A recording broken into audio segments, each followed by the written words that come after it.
Today's video is sponsored by Liquid Death. I mean, it isn't, but it could be.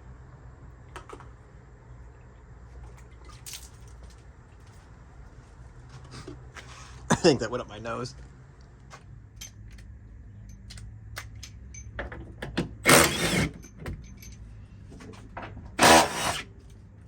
Okay, so my Sketchy MSM had a amp behind the passenger seat with wires that went nowhere, and I think it had common Bose failure because it has this rat's nest behind where the radio was, and these two wires that went nowhere.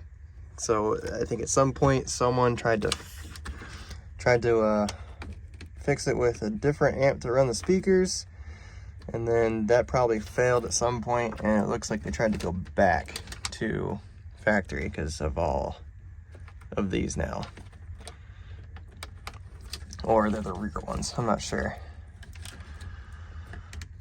Oh, these might be, I don't know, because there's two different amps in this thing, 4 speakers instead of the 2. Yeah, so who knows, but ripping it out. All right, just got the dash out, so I can start working my way on the little things to get this wiring out of here. Everything. I just took the dead pedal out, and there's a spoon. There was a spoon underneath it. Oh, this spoon was underneath it. I mean, not to mention all the fucking leaves, but yeah, lovely. Whatever. All right, getting this fender off here. Have you ever seen that much glue around the top of a fender? It's coming up the bolt down here. That's crazy. All right, I can get the rest of this off.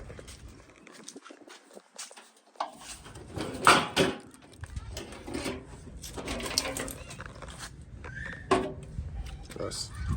I don't know if anybody else ever gets confused on the door clips of an MB2, but the first time I ever did it, I had to just cut through it because I had no idea that just popped up like that. Yep, I was young and dumb. I mean, I'm still dumb, but now I'm old. So moving on, we got wiring harness. All right, that all looks like it's loose. This all looks like it's probably loose. I'll probably get caught on something. I usually do. Oh, all right. All right, passenger side is through. All right. So chassis harness is out of both sides. It's all just laying in here. It does come out still. I'm gonna go ahead and pull the engine harness through, and then hopefully this will be the last thing I do today because this is gross and annoying. Well, it appears this used to have an O2 signal modifier mod on the car that apparently didn't come with the car. So, great. Now I just have open wires. Fantastic. All right, got all that pulled out. I'm gonna pull the back out another day. So this is gonna wrap up this one. But boy, is that so much better. And, oh my God, this is like my 5th pair of gloves, and this is just from carrying the harness out. Ugh. All right, later.